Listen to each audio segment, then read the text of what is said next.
Coming up on episode 57 of the Upful Life podcast. Ron Johnson on the bass. Ron Johnson on the bass. My first real bass teacher is this guy. He lives in the South Bay. His name's Myron Dove. He played with Santana and Rob Ford. He's great. He's a great bass player. And so for $20, I'd go to his house after work, go into his little studio. Before we get started, he'd play some blazing Return to Forever, Stanley Clarke, Silly Putty and all this stuff. And I would always feel dejected, like, hey, man, I can't play, But I just kept showing up, and he showed me whatever he could, and after about the fourth lesson, I'm walking up there at 3:30 in the afternoon, and with $20 in my hand, and he's coming out of the house, and I'm walking into the house, and I'm like, hey, man. He looks at his watch, and I said, hey, man, I thought there was a lesson. And he goes, oh, man. He goes, oh, that's right. He goes, okay, put your bass in the house. We're going to go to the movies. I'm like, the movies? He goes, yeah, Batman, the new Batman. So whenever the new Batman was out, that's when I started playing bass. He goes, put the bass in the house. We're going to the movies. And I'm like, going to the movies, man? I thought we had a lesson. He goes, this is the lesson, man. It's called The Hang. I never forgot that because almost all of the gigs, the Carl Denson gig came from a hang down at the bar I was bartending at in San Jose. The Gregg gig came from that, the Warren Haynes gig, the Samantha gig, like I was with Terrence the night before. That phone call came, he was, he says he would have said me anyway, but I'm just like, oh, it's good to hang. Yeah. But the older you get, I'm not hanging out in front of New Blue at 3 o'clock in the morning anymore. I don't want to do that. But yeah, there's everything comes from the hang.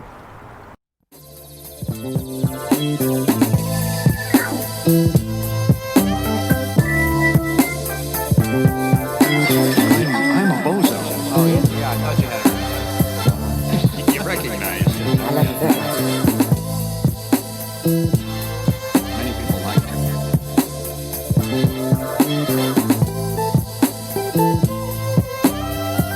With all the has gone.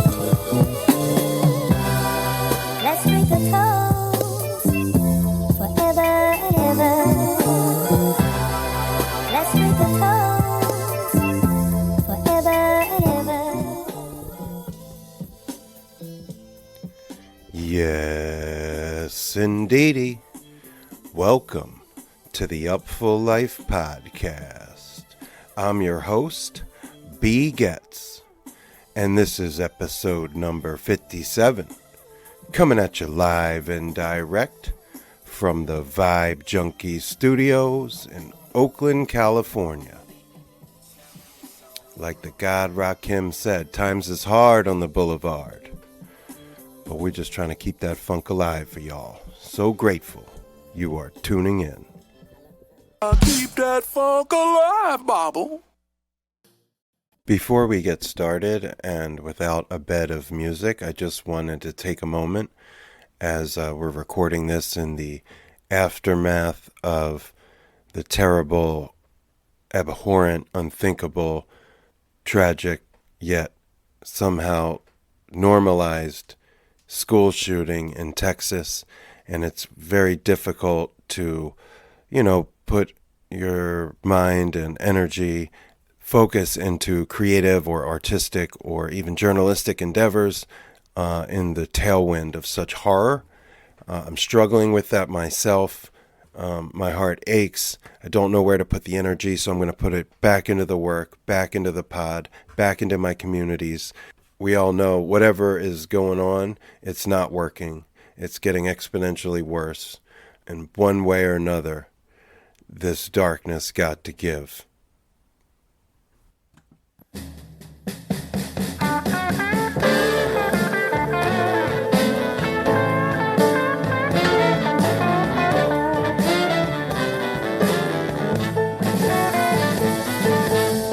The rooster's about to crow, and you come rolling in, talking about the club and hanging with your friends.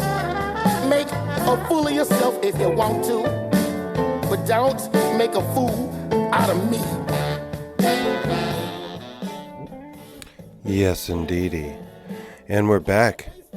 Episode 57, the Upful Life podcast, and Wow, what a roller coaster of a month it's been since I last talked to y'all. Where do I start? After I went to LA for a writers conference, I came down to the Jazz Fest in New Orleans for my 18th year, and it was an absolute joy to be back. 3 years, no Jazz Fest due to the pandemic, including 2020 and 2021, and the postponed October 2021 that didn't go off. So it was long awaited and pure deliverance for so many. It's such a spiritual, musical mecca and pilgrimage. So grateful to be able to do that for so many years. But of course, this year, my personal story, I got the bug about halfway through my time down there. So I did get 4 days and nights from Monday night through Saturday afternoon, but I started to stumble by Friday, and even though I was testing negative, I knew something was up. It was only a matter of time. After I got back from Badu at the fairgrounds, I tested positive and ended up isolating in a hotel for 4 days and nights. Thankfully, jobless, my mom did not catch the bug, even though we were in the same hotel suite for 2 nights before we figured it out. I'm grateful she was able to be cautious enough to avoid catching it. I had a blessedly mild experience, more psychological and emotional than anything else. I want to say thank you to, of course, everybody that sent me messages and notes, and of course the people in New Orleans that came by the hotel with meds and food and vibes and conversations on the curb from a safe distance, all that. I mean, it really warms my heart. I felt really loved and supported even though I was going through it. But like I said, the physical side of my experience with COVID was mild, and for whatever reason, I'm so grateful for that. I'm back in Oakland. I'm feeling fine. I'm testing negative. Trying to turn the page. But if you're curious about my brief but wonderful return to the New Orleans Jazz Fest, you can check it out.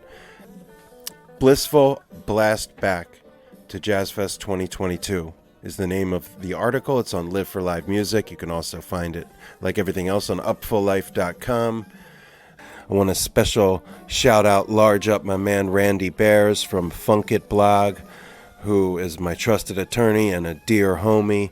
He stepped up, as he always does, with the video, with the audio, with the brotherhood. Just totally came through down there, and of course was able to provide coverage and video, certain things I was unable to attend due to illness. So really wanted to shout him out, and shout out the whole city of New Orleans for, rolling out the red carpet like they always do. You can check out my musical escapades on Live for Live Music. Shout out Kunj, Sarah, Gideon, Andrew O'Brien, the Notorious AOB. The whole team at Live for Live Music really went big, but so did the city, of course. They're the hosts and with the most, and they did it up.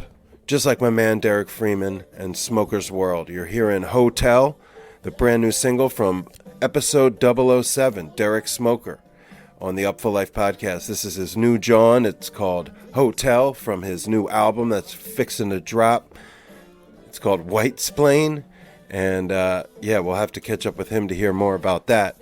But I wanted to play some authentic New Orleans music as I shouted out the city, give thanks. It was great to be back at Jazz Fest. I was a little bit down and out when I got the COVID, and but the bottom line was it was a wonderful resurgence, a triumphant return, because it was a bit curtailed by COVID. People went down, George Porter Jr., Papa Molly, lots of fans, venue staff.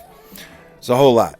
And COVID was definitely not over down there. And, I hope everybody who did get sick is bouncing back. And hopefully we can get through this in the not too distant future. Yeah, that's all what I got to say about that. You can rate and review the Upful Life podcast on Apple Podcasts or your platform of choice. It really goes a long way with the algorithm sending me new listeners. And, shout out everybody who has left reviews. You can hit me up on the email, direct b.gets at upfullife.com. Love to hear from you. And stop through upfullife.com for all things B Gets. Now let's get into episode 57. Yes, indeedy.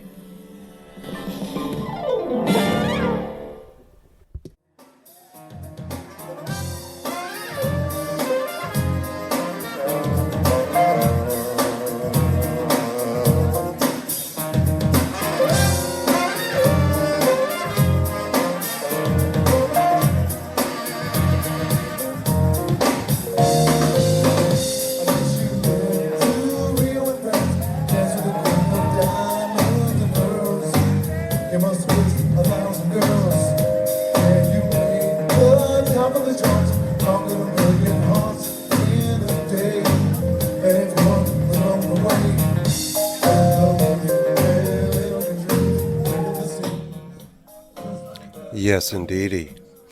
And we're back, episode 57 of the Upful Life podcast. And man, I am so thrilled to bring to you this conversation with Ron Johnson on the bass. Ron Johnson on the bass. Ron is literally the first cat that ever pulled back the curtain for me. He was my first musician friend in the game, in the industry. Back, we're talking 2000, 2001, Karl Denson's Tiny Universe. But before we get to that, here's a little bit of a bio background on my man Ron J. New Orleans-based bass player, Ron Johnson's career actually began in California while working towards a bachelor's degree in improvised music studies, specialized on jazz at San Jose State University. Ron was asked to record and to tour with blues guitarist Chris Cain, and that's where Ron's real education came from. 6 years of smoky bars and festivals, Memphis to Frankfurt, Bangkok to Little Rock with Chris Cain, and then many, many hours in a van filled with music of Ray Charles, Aretha Franklin, Billy Preston, Johnny Guitar Watson, and the Three Kings, Albert, Freddie, and BB. And then he also toured with Joe Louis Walker, with Maria Muldaur. And of course, then I got hip to Ron when he was drafted for the Tiny Universe, where he was a band member for like 6 years or so. In my opinion, the best, most glorious era of the Tiny Universe. Ron was a major cog in that wheel, and I could express a whole lot of that. I probably will, fuck it. Like, times are crazy now, and I'm going to tell some stories. But for those who are maybe less initiated, after his stint with Karl D, he went with Brett Dennen for a time, Anders Osbourne for a time, Gregg Allman for a long time. Gregg's solo endeavors and tours at the end of his life, and really the golden era, sort of riding out into the sunset. Ron was Gregg's close friend and partner, and just homie, and we get into that, of course. But now Ron is working with and touring with Samantha Fish, who is like incredible guitarist, singer-songwriter, back in the blues realm where Ron kind of began, as I noted, with Chris Cain. And he's killing it. They're killing it. She's killing it. I mean, I'm going to play some of that music throughout the interview, along with a few of his stops along the way, even a sweet collab with Anders and Samantha Fish that Ron was on bass for. But for me, it comes back to a really special time in my life when it revolved around kind of the Tiny Universe in a lot of ways, whether Fish was touring or on hiatus or whatever. From 2000 to 2005, beginning with my first Jazz Fest in New Orleans, and then, starting to do the jam bass stuff, writing articles, going to shows in New York City, traveling out to Colorado and California, and it was a huge part of that journey, soundtracked and captained by Karl Denson's Tiny Universe. It's in the wake of my like love for D'Angelo and like black soul and funk and R&B, here was a band embodying that, kind of existing in the jam band scene, but really performing this black, sexy, vintage music. Really spoke to me in a profound way and still does. And, you know, I still love the Tiny Universe, but the way I loved and the way they played in those days was just a different thing. And that was how I got hip to Ron, and he was just the first dude that was cool to me. That was like, hey man, what's up? I see you at all the shows, what's good? And then, you know, I told him, I'm a huge fan, also trying to be the writer, and he was like, cool man, got you. And we became homies, and we're tight. He introduced me to Chris Littlefield, who's been on this podcast, and is another dear friend for like 20 years. And Brian Jordan, who was like my guy in the glory days of the Tiny Universe, and eventually Karl himself. I mean, the whole network of connecting in the Tiny Universe, like Ron was responsible for inviting me to the hang, and so much blossomed for me out of those experiences, both with my writing, with Jam Bass, with Jazz Fest, Karl being the king of the late night. If you know, you know. And then the community, there were people, women specifically, that I was friendly with that taught me the ropes about going to shows, about dancing on the dance floor, about just how to roll. You know, Brandy, Nina, Wheezy, Jen Ritchie, like people I still see in varying degrees at shows in different places. And like we all came together on the Diesel's dance floor, and Ron Johnson was on the bass. Ron Johnson on the bass.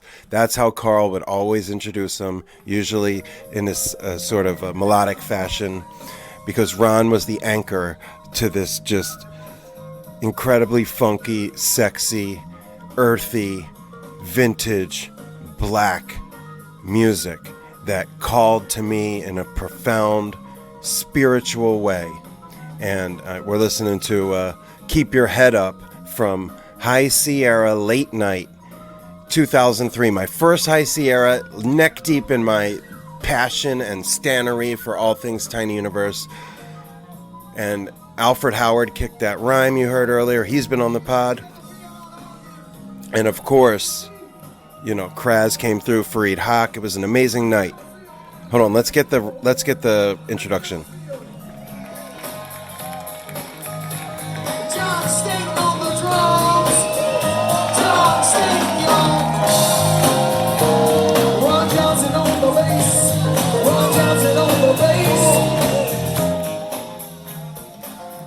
That's what I'm talking about.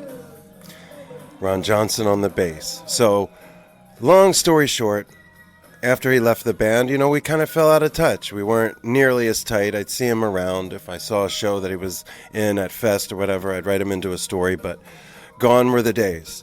And then, pandemic, life, whatever, he reached out. He's like, I'm going to be in your hood. He came through the crib. We sat on the back deck and reminisced. It was so beautiful. He rolled up in a fly ride, looking like $1 million, physically fit. This is a beautiful man with a whole lot of steez. And he rolled up to my crib. We sat down out back and we had a conversation. And that's what you're about to hear. Episode 57, the Upful Life Podcast. I'm your host, B. Getz. Here comes Ron Johnson on the bass. Ron Johnson on the bass. Yes, indeedy. Ron Johnson on the bass! Ron Johnson on the bass, y'all! All right. It's a beautiful day here in Gorgeous. Oakland. Gorgeous. To my incredible surprise, I heard from an old friend not long ago, Mr. Ron Johnson on the bass, who was going to be in my proverbial neighborhood. And, you know, Ron and I have been trying to do this for some time. So what a fortuitous phone call and opportunity to speak with you. So welcome to the Upful Life Podcast, Ron Great Johnson. to be here. It's great to be here in my spirit home. This Yeah. is beautiful. Yeah. This is beautiful. How long are you spending in California at this time? I am here because it's the only opportunity I had to come out, or I would stay longer. But I'm here until next Thursday. So I think the whole trip was like 7 days of half in Northern Cal and second half in Southern Cal. Cool. So, Right on. Well, it's so great to see you. And like when you got out of the car and parked in front, it was like this, looking at the same guy from 20 years ago. and me looking at you, man, you haven't Yeah. changed a bit. Yeah, I'm happy to hear you see it like that, man. Yeah, You know, your it's- energy's still the same too. It's cool. Right on, man. Well, I appreciate you saying that, and I sure as hell appreciate you making time in this short trip to come here to Oakland and have a chat. Yeah. Like I said, we've been trying to do it for a minute, and I talked to Littlefield on this podcast a while ago, and I said that he was the second guy ever to open the door for me, to basically invite me beyond the fan artist sort of continuum, you know, like Yeah. you were the very first person, like Really? that from the stage that said, yeah, dude, come hang out, or Oh, let me wow. put you on the list so you can write your story. You were the very first. So Wow. anything that's happened for me, and I'm so grateful to have Oh, worked that's in cool. music media, you were the guy who pulled the curtain back first. So thank Man. you. Oh, you're welcome. I'm sure I was just paying it forward for so many good things that have happened to me over the years. Yeah, and you know, I was a impressionable, young, you know, really eager, Yeah. wanted to be down, found, you know, this music that really spoke to me and chased it with everything I had, and then wrote about it, and that just kind of was like the battery in my back to do it. So it's kind of some full circle shit today, because now I live out here Yeah. in Oakland. It's like a new dawn, new day. Yeah. We're 20 years on from that. And just to get with you and to talk about music and life in the privacy of my backyard is amazing. Yeah. It's nice. It's so nice to see you because I you know, those memories come back, and I remember you as that kid, the skinny kid in the crowd, and you would pop out. You could notice you amongst, you know, however many hundreds or 1,000 people. You would stand out. It's like we always knew you were there, and it was nice. You know, it's always a great hang. That's why you get the invite. I don't even think I do that anymore, to be honest. I'm like surprised. I'm like, I did. Yeah. I did that, but no, yeah. I'm glad you made the cut. Me too, man. And you know, I don't know. It was like a different time, you know, like Yeah. it wasn't social media, obviously, and the internet was nascent, and we were just kind of like figuring out. The good old days. Yeah, figuring it out as we went, and you know, I look back on those times really fondly. But I also think about New Orleans, because the other part of my story is like going to Jazz Fest and deciding that I wanted to like chronicle that. Yeah. And like you moved to New Orleans. I know you're Yeah. originally a Brooklyn guy, right? I'm originally a California guy. Okay. Yeah, I lived here for 20 years. Before I moved met- to New York in 2000 from here. Okay. See, I did not know that. I've known you Yeah. for 20 years. I did not know that. I knew you as a Brooklyn guy because I met you around Yes. 01. So to me, you're a Brooklyn guy. So we got to talk about all that. Yeah. But let's go to New Orleans first. Okay. How long you been living in the city of New Orleans, and like, what is like your vibe down there musically? What is your day to day playing with, hanging with? Well, it's funny, man. It's like I gauge the time that I've been in New Orleans. I gauge that against on the age of Ivan Neville's son Isaiah, because the day I moved there at night, and Ian helped me move into this apartment I had, and the next day Ivan came and picked me up, gave me a tour of the city, but in the back seat was his I think 8-week-old son Isaiah. We're taking him to get shots, and so he's giving me a tour, and at the same time going to get some shots for Isaiah. And now whenever I see this kid, I'm like, wow, man, I moved here when you were 8 weeks old. You know, might have been 18 weeks, I don't know, but just a little guy. So I think that was 8 years ago. If Isaiah is 8, then it's been 8 years. In July it'll be 8 years, and it's going by so fast. Yeah, you It's know, just zipping by. feels like maybe you just moved there, but you've been there almost a decade. Yeah, I was gone a lot. Right. You know, I first moved there and I was playing with Gregg Allman, so I was gone like every 2 weeks, be gone. And then when that ended, then I was home for 2 or 3 years, long, hot summers. I bet. Brutal. And, you know, the gig life, just hustling gigs and doing stuff I used to think, oh man, it'd be cool, because I didn't come up in it. I started playing really late. So I didn't have a top 40 band or anything. So I don't know a lot of, or I didn't at the time at least, didn't know a lot of top 40 tunes and stuff. So I'd be going out playing with these top 40 type bands, and they know every song in the book. And you know, I took a few beatings, but it was yeah, man. And you know, and later in your career, facing that down, it was very humbling, but it was also a great opportunity to, you know, experience that and learn it late. So I'd be on these gigs and I'd be all excited about some tune like you know, Rock With You or something. Like, this is the greatest tune. And these guys have played it a million times. Look at him like, why is he so excited about Brick House? I'm like, man, I never played this. So yeah, it was great, but it's pretty grueling and exhausting, because down there you got to play like 3-4 hour gigs, long gigs. Sure. And you know, I was fortunate to not have to do that. That's the humbling part. When you don't do that, and then suddenly it's thrust upon you as a means of survival, then I think it's pretty grueling.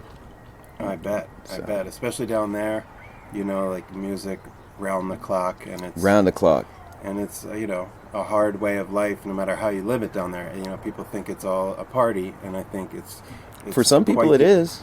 Yeah, but it seems like quite the opposite. You know, for the people that live down there, the people that you know, you work with, that have been around the block a few times. Yeah, you know, it's not just a party; it's a way of life, and there's like a certain like New Orleans struggle that comes out in the music. Mm-hmm. You know, you hear it with an Anders or an Ivan, or really any of the artists coming out of there. It's a part of the blues, I think. I might be talking out of turn, but I hear it in the music, and I think that speaks to the quote grind. It's just, even a guy like George, there's no one who's got like the credentials like George, but he's still playing 3-4 hour gigs like every week. George is playing this awesome like original music, and when he plays a cover, it's covering the meters and covering, you know what I mean? So he's so his top 40 was, you know, the good old days, the really you know, Earl King, and he said it's, you know, that's one of the pleasures of living in New Orleans, is being able to go out on a Monday night and see the architect of funk. Yeah, you know, I mean, and he sounds even better now. You know, it's like, I'm like, man, he's still like, from week to week, you know, I'm like, God, it's just amazing. So he's an inspiration. I bet. Yeah. And you can watch him from just a few feet away at the Leaf. It's a different thing. Oh yeah, and he, you know, he always shows me unbelievable kindness, and I mean, I wouldn't be here today really without George. Like, some of the decisions he made in his career allowed me to have a career. Yeah.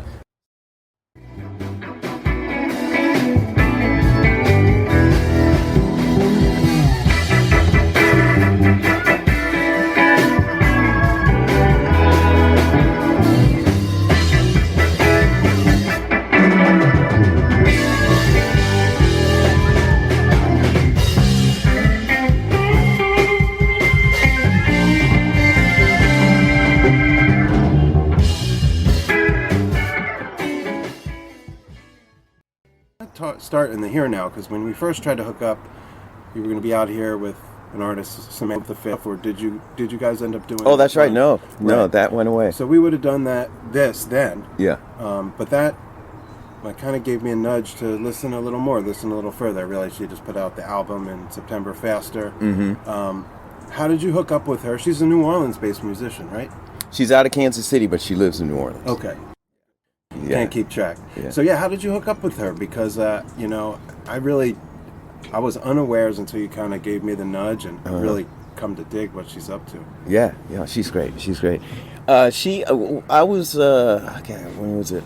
I was fortunate enough to pick up the Anders Osbourne gig 4 years ago or something like that. And over that time, you know, we would play gigs and our paths would cross, and she would always sit in with Anders.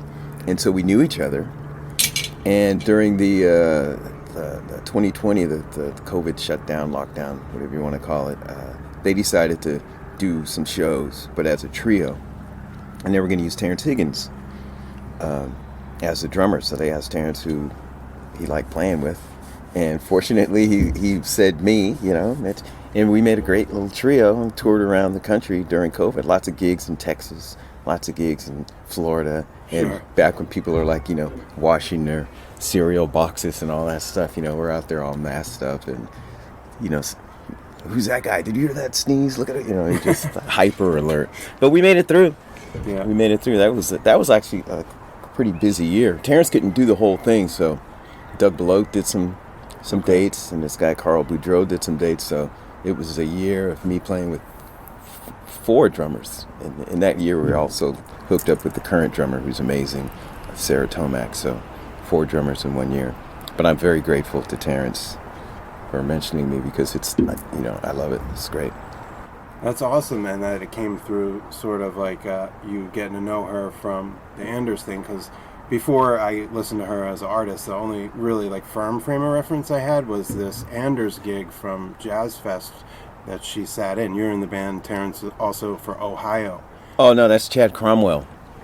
He's playing drums. Okay. Neil Young's drummer. Really? Oh, I'm And mistaken. Joe Walsh. No, Terrence, but you know the sit-in I'm talking about? Absolutely. And she plays this solo, and she doesn't come in like a wailing. It's like this Middle Eastern super cool thing in the tone, and I was just jaw-dropped. So Yeah.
Yeah, she's something else. I love her tone and just like her phrasing, and I'm not a Yeah. musician, but she Yeah. tells a story.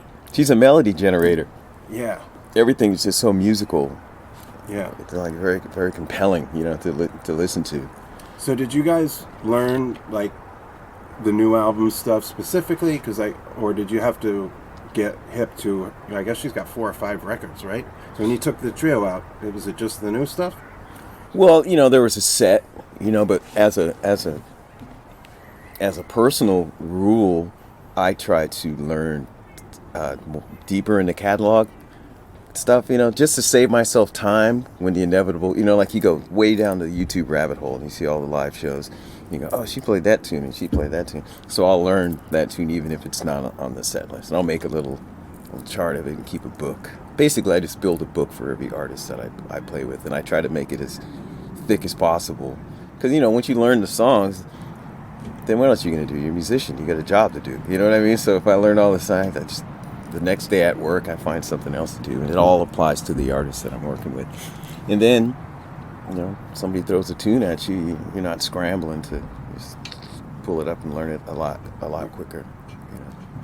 That's really insightful. Yeah, learn. I used to play with this guy Brett Dennen, and he said something about, he made it sound normal, like learning the artist's catalog. I'm like, I'm not learning no damn catalog for the whole thing. But as the years went by, I'm like, that makes sense, and you can tell what might pop up and what might not pop up. So it's not OCD type of situation, but I like to sit on a tune for a while too. Just try and get the nuance and all that. So, if you're doing this on your own, you're building a little book, you have a time to sit on the tunes. Then when they throw it at you, it feels a little more, it feels real. Yeah, you're not necessarily flying by the seat of your pants. Yeah, it's scuffling and telling a different story than with the song, But you work with a lot of artists. I mean, I learned that. I already knew it, but then in trying to get ready to talk to you, I was just thinking about all the different configurations. I mean, some are longer term things, like a Warren, like a Gregg Allman, like an Anders.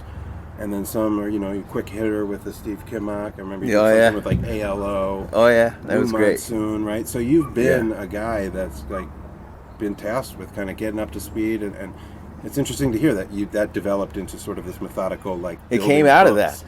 You know, like even now I'll go on my computer and I see a ALO, you know, or I see Anders, you know, so many songs. Didn't even scratch the surface. I was with him for 3 or 4 years. You know, and if he called last week, I just couldn't do the gig. So, you know, we still will work together. But I see all those books on my iPad, on my computer. I'm like, oh wow. A lot of things I forget. I'm like, I made that? You know, because there's some smoke involved sometimes too. So Sure. It's better to keep a book, that way you don't forget. Exactly. You play it in the moment, but you got to write it down. yes.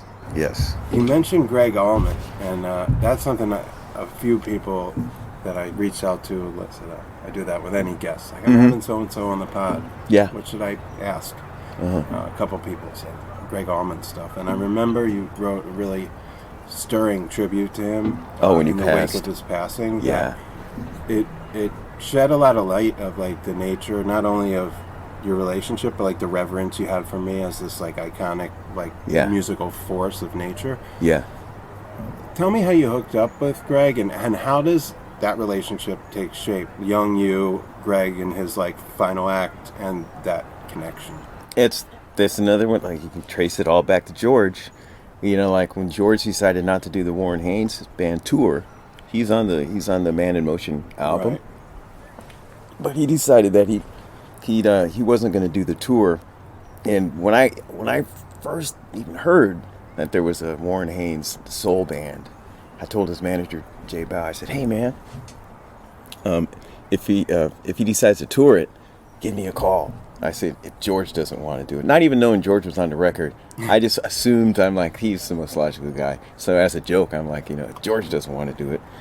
And then I saw him a year later and I said, "Hey man, what's up with that record?" And Jay said, you know, we're still not sure what to do with it yet. And then one day the phone rang, almost 2 years later, the phone rang, and I just knew that's what it, I'm like, oh my God, this is the, you know, like when you're waiting for a call and then it actually comes. And he said, "Hey man, we're doing Christmas Jam, and you still interested in doing this thing?" That's a crazy question. I'm like, yes. So because George didn't want to do that, I ended up touring with Warren in that band for almost 2 years. Like, it's kind of like a long year. And that's where I met Gregg.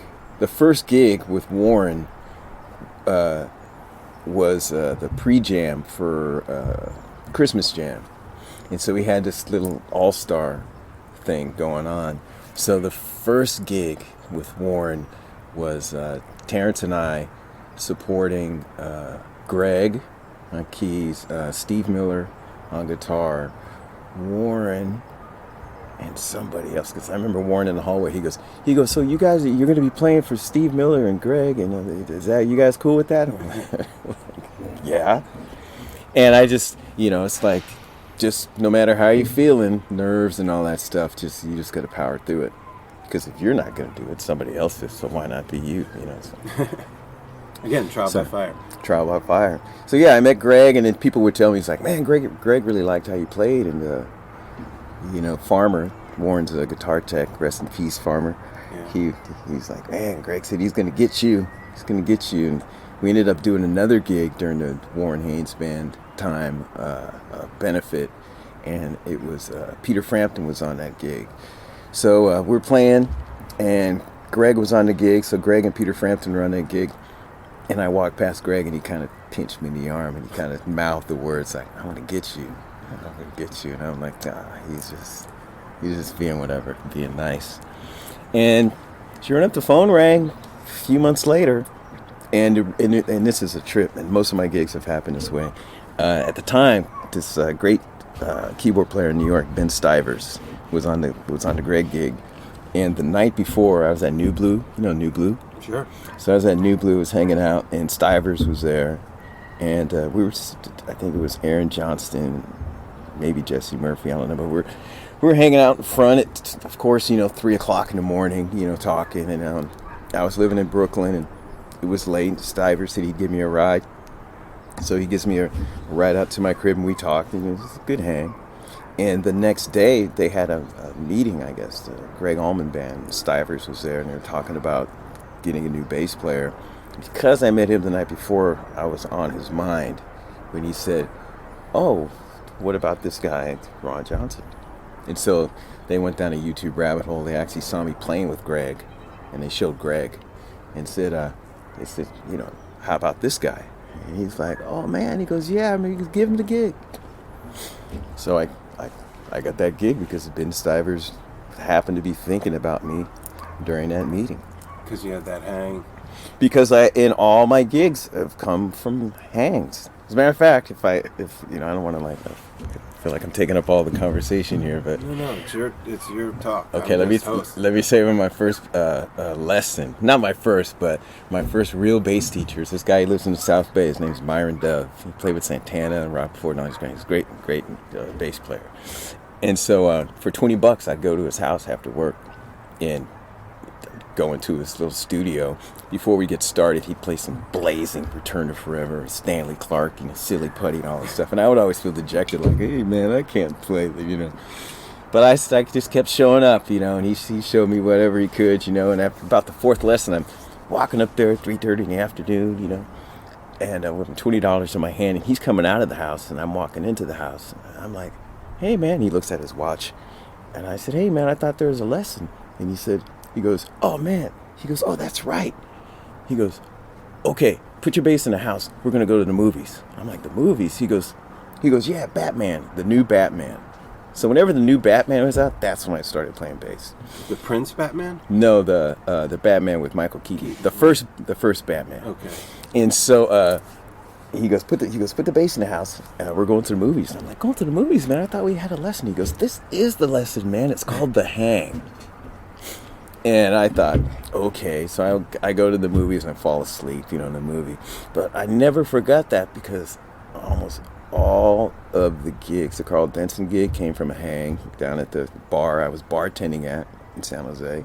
The Gregg gig came from that, the Warren Haynes gig, the Samantha gig, I was with Terrence the night before. That phone call came, he was, he says he would have said me anyway, but I'm just like, oh, it's good to hang. Yeah. But the older you get, I'm not hanging out in front of New Blue at 3 o'clock in the morning anymore. I don't want to do that. Right. And in New Orleans, I do that, but I don't do it as often maybe as I should. But yeah, there's everything comes from the hang. I agree. Same thing in my situation, with relationships and stuff. Yeah, being able to hang. Being able to hang. And being a good hang. That I was going to say. Yeah, that's a crucial part of it. And so you and Gregg, in the end, hung out. You guys had a thing, right? Well, see, most of the guys were, married or coupled up or something like that, and so I think it was just, fresh. It was, he'd been with Jerry Drummond for quite a while, and then he got this guy who, man, I went deep into learning his songs. I learned them fast, I learned them slow, I learned them high, I learned them sober, I learned them like every which way you could. So my neighbor was pounding on the floor like, stop it with the music. And so when I went into that rehearsal, and I still think that might have been the best performance, the entire time, it's like, I have a recording of that rehearsal someplace, but everyone was just delighted, it was just like a beautiful afternoon, rehearsal. So I think he just got his liver, and it was taking, I guess, So he was. I was like, man, your hair looks like you're blind. I'm like, man, you look great. Look good. What are you doing? As he walks into the rehearsal, and he goes, oh man, he goes, I got a new liver. He goes, I got a 28-year-old female. He goes, oh no, she's 29 now. But I got a 20. So I guess he had it for a year or so. And it was like the best 3.5 of, it's like a spark. He was like a new man. He was juicing. He was just lucid and sober. And it was wonderful. But all the guys in the band, they were like coupley and stuff like that. And we would hang and just talk all kinds of smack. And he would tell me stories that I thought, oh man, some of the guys in the band, they're like, hey man, you should ask him these questions when you go back there and you're hanging with him. And I thought, I'll read his book. I'll read his book one day or something like that. And he said, how how did this work out? Oh, and so I read his book, and I realized that the majority of the stories he told were not in the book, you know. So I was like, oh wow, this guy's just a wealth, you know, a raconteur, just a wealth of stories, So we would smoke weed, and that's the other guys, they weren't smoking, you know, until we got a new keyboard player. I won't put his stuff on blast. We got a new keyboard player, and then that changed. But yeah, I was like it was just myself and Chank, his like old time lifelong friend, and but at that point of the night, Chank was wiped out. So Chank was like, he was crashing out or hanging out in the front of the bus, and so I would go back and smoke and listen to him tell stories, and that was great. It evolved into once we got to hotels, you know, he'd call me. He's like, "Hey man, you want to come pick a little?" And I'd go up to his room, and he would call it writing, but basically I would just be like, just trying to just give him a little bass line or something like that, and he would play through stuff. And it was great. It was great. He let me, you know, I mean, I recorded a lot of that stuff too, which was cool. Wow, that's amazing, like, privileged. And trust. Yeah. That's why I feel like I could never show their videos or share the recordings because, you know, he was the one encouraging me. He's like, man, you got your camera? You got this, like, go get your recorder. Or we play something, then he's like, did you get that? You know, if I didn't, he'd go, oh man, you gotta always check it out. I'm like, wait, do you want me to do this? Or, you know, it was just strange. It was like he was giving all this, like documenting this stuff, like, I don't know, for himself or... You think there was like a sort of sense of mortality after the liver experience where he was like, I'm on borrowed time, let's capture stuff, or maybe... At that point, it seemed like he thought that he was gonna live forever. You know, he was... Man, he had a spark. He wanted to make a new album with all compositions by Gregg Allman. That's what he wanted to call that record. He wanted to write all the songs and all the music. So I feel like I'm giving away a secret that I tell myself one day I'm going to do this, but I probably won't. But so I read his book, and inside his book, most of those stories are songs, you know. So I highlighted. I would be reading a story, and I'm like, oh my God, this thing even lays like the lyrics in a song. And one of the last conversations that I had with him was, you know, I said, man, I figured out how you can do your record. And he's like, what do you mean? You know, we had just finished recording Southern Blood, and that thing was in the can and whatever. So I'm like, you know, even though like a lot of songs on there are covers, I said, I figured out a way you can do this, and you wrote all the songs. He's like, what? I said, your book. And I showed him, because I read his book when I was on a vacation in Vietnam, so it's on my iPad. So I highlighted all this stuff. And I said, that story about that's a song. And he just starts stroking his beard. And I said, that story about the 45 gun, you know, the gun, and the story about you and your brother at the military school. And I was like, these are all... He was like, oh my God, I never thought about it that way. So, but it never came to fruition. But it still could. Yeah. It still could. And we would call it all compositions by Gregg Allman. That's a beautiful idea. Yeah, Gregory. Gregg, full name, right? Government name. Yeah. Like his mom named him. Yeah. Right. Yeah. Man, just the fact that this, like, I mean, this treasure, this, like, he's really among the songbook and the influence of the Allmans, and like what Gregg represents to this sort of jam diaspora, you know, that comes out of the Dead and the Allmans, and then filters down to Fish and Panic and stuff. But like, that's how I ended up at Jazz Fest, and then now set me in another way. I feel like you had this very rare and unique privilege to get Gregg in this very intimate space where he share like this vulnerable side of himself with writing music and stuff, and like that blows me away, and also kind of illuminates what you wrote about him, the depth of the relationship, where like he allowed you to record him in his hotel room, like fingering his way through would-be songs. Long Black Veil. I get a video of that it's like, I'm like, oh God, so good. And he sounded, you felt like great. His performances were robust in those days. Yeah, I mean, man, 3 weeks. He was frail and like the, you know? Yeah. And then No, he would At the end, it was, like, always glowing, warm. right? He would always warm up. But I think one of the best vocal performances of his is "Back to Macon," the live album that we did. I was only in the band like 3 weeks. Really? You're like, we're gonna make a live record. I'm like, what? So a lot of nerves, but it carried me through it. You know, it's a great record. I'm super proud of that thing.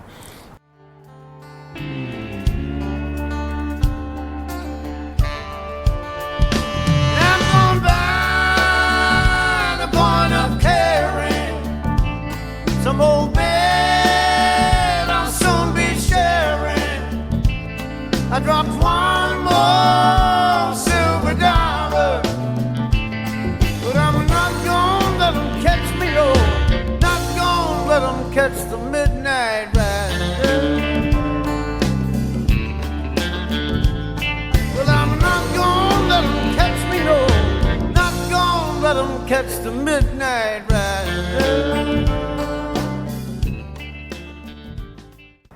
And also Southern Blood, even though they doubled his vocals because he wasn't able to go back in. And they used somebody, I'm sorry, I can't remember his name, to kind of shore up the vocals. And that record came out great. But as far as strong vocal performances, Back to Macon, he's crushing it. And it's so many songs, man. Just incredibly long. Yeah. Yeah, my friend, one of my best buddies, talks about a performance of that band at Swanee at one of the last Swanee festivals. Oh yeah, He says Jack it's one of Pearson the sitting in. Yeah, he spoke glowingly about how profound that, because he was like a lifelong Allman's fan, and that was his last time seeing Gregg perform, and it was apparently incredible. Yeah.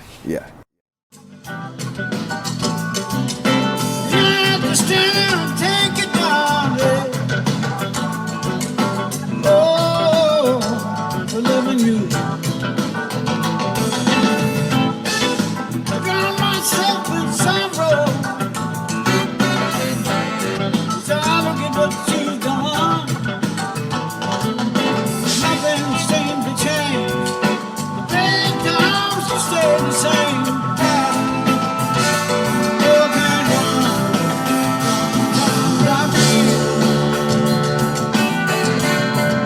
Sometimes I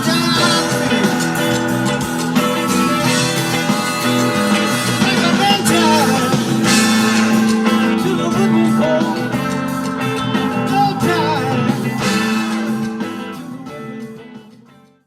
I mean, dude, I had been there. It was like when we went out there, I think he also liked me too, because I was not afraid to admit if I had nerves. And he was always really nervous, so he wasn't alone. Even if I wasn't nervous, I'm like, man, I'm nervous too, But man, before midway through, before the bridge of the first song, the nerves were gone, and it was just always like that. Like, he would always be nervous, which means he cared, which is great all the way up to the end. And man, once we kicked into the first tune, he once he heard himself and acclimated, man, just a few bars, and then he was in it. And then no frailty or nothing. I mean, like I said, I had him at a really good period. Yeah. The liver was working really well during the time that I was with it. What a legend, and like I said, what a privilege and honor to have that experience and space and contribute to those Super swan grateful. songs, and those his final sort of songs before his way out and performances. And I know that a lot of people treasure that, and it sounds like you had a role in bringing that out of him beyond it just being like a hired we gun. hung. You hung. Yeah, and I feel he seemed so young to me. I'm like, man, you're like a 17-year-old kid. The things we talk about, and he was just so playful and youthful and all that stuff, but also wise, like a man of 1,000-year-old man. So that lives a lot of lives. Yeah, a lot of lives, But he, those last few years of his life, he was just very happy to be alive, and grateful, and just, he'd say he'd be home, and he'd want to be home, and then he'd get home, and after 2 weeks, he's like, I want to be on the road. He'd miss it, We'd go out just long enough for him to want to go home, and then that was the cycle during the course of my time with him. Yeah. So I understand the privilege. I am super, super grateful for that experience. gambler, taking chances all of my life, busting up love affairs just like shooting dice. I stage the game, girl. That's what keeps me satisfied. And I can leave here in the nick of time, just before those bullets fly. Woo!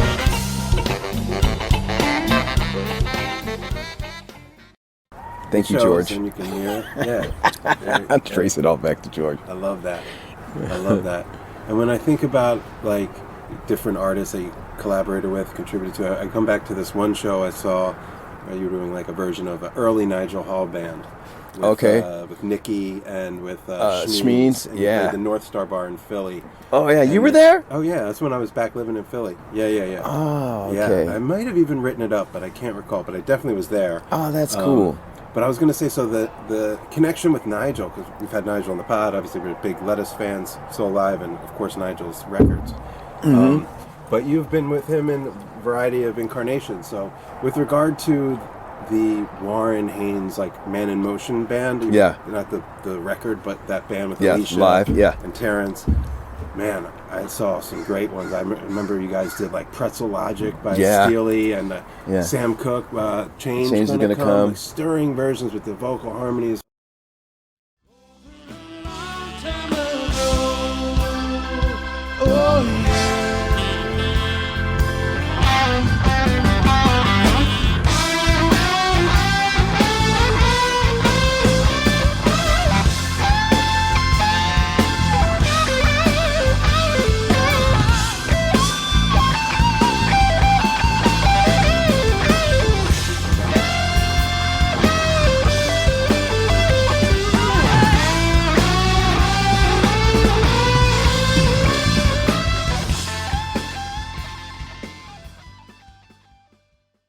What are your recollections of like your time with that project, with that band, in general? Like, I feel like it slots in. It's post Denson Yeah. and Brett Dennen, but pre Gregg. Yeah.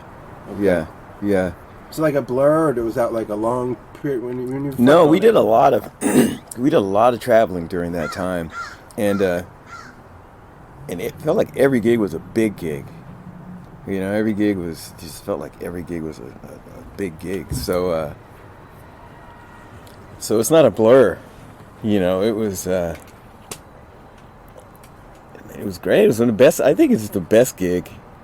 It was because Warren is such a wonderful human being, and his tour manager at the time, Peter Banta, another one we lost way too soon. It was just a delight, man. It was just such a joy, you know, and it was great. In the band, we really cared, man. We'd go head to head over things, you know, because we wanted it to be right. So there was a lot of fighting for the cause. Yeah, a lot of passion in that band. It was great. Yeah, I love that band. I love that era. I brought a different side out of. You know, I've been seeing Nigel a lot, but he was doing something different. You know, he's responsible for something different, contributing something different in that. Yeah. In that scenario, and Alicia too. I mean, she's amazing, and I really just loved seeing that. I maybe only saw 3 or 4 gigs. But, yeah, that turned into like a little family really quick. And there's always rumor of, you know, we'll do it again one day, but yeah, we'll I see. wondered. You know, Warren did another record, but it was like some Railroad Earth thing.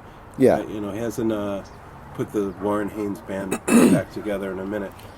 Well, I mean, that was a big ship to get off and into the water. You know, that was like, there's a lot of moving parts in that thing. So I think it would take a year.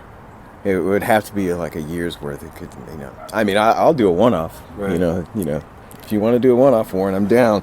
Yeah. But I felt like they were reluctant to fire that back up because of the amount of effort it would take, and therefore then you want to get the most out of that. So let's keep this thing going. I don't think Government Mule wants to take that much time off again ever. A year and a few months. You know, those guys are like, hey man, it's time to get back to work. And in later years, the lines blurred a bit more with the mule getting, with more organs and a little bit of a different sound from like the early mule was really heavy, really heavy. So Warren Haynes Band, juxtaposed to the mule back then, it was like night and day. Yeah. And it's a little bit different now. Maybe. There's rock. Yeah, they're more like rock, just rock. And Terrence and I were always like, let's play the rock too. Let's cover this song. Let's cover that. Because we grew up rockers too. What were you listening to as a kid? Like when you were just, even before playing bass, like living out here as a kid, what was the first kind of stuff that... My childhood was in Southern California. I grew up in the desert, just outside of a little town called Victorville, between like between Barstow and San Bernardino, like up in the high desert. And so we just listened to whatever was on the AM radio. You know what I mean? I grew up in the 70s. And so it was like what my brothers were listening to. I had a brother that was into funk and jazz, and I had a brother that was into rock. And I had an uncle that was into all that stuff. And so between them, it was a pretty full diet of all these different sounds of music. At the same time, just the school bus, the radio, you'd hear Leo Sayer, and then you'd hear Parliament, Funkadelic, or just Parliament at the time, and then you'd hear Elton John, then you'd hear Ted Nugent or Van Halen, and it's even pre-Van Halen, T-Rex or something like that was exactly what I was going to say next. Just T-Rex. Broad, just like this broad spectrum of music, and everybody, definitely Aerosmith, and everybody listened to it.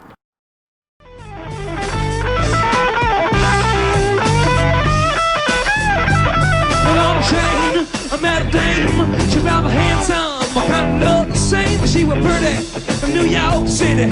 I'm walking down Meadow Valley Lane, over here, and ho, I'm probably just gonna tell her so. So the train kept rolling all night long, train kept rolling all night long, train kept rolling all night long, train kept rolling all night long, over here, and ho, I'm probably just gonna tell her.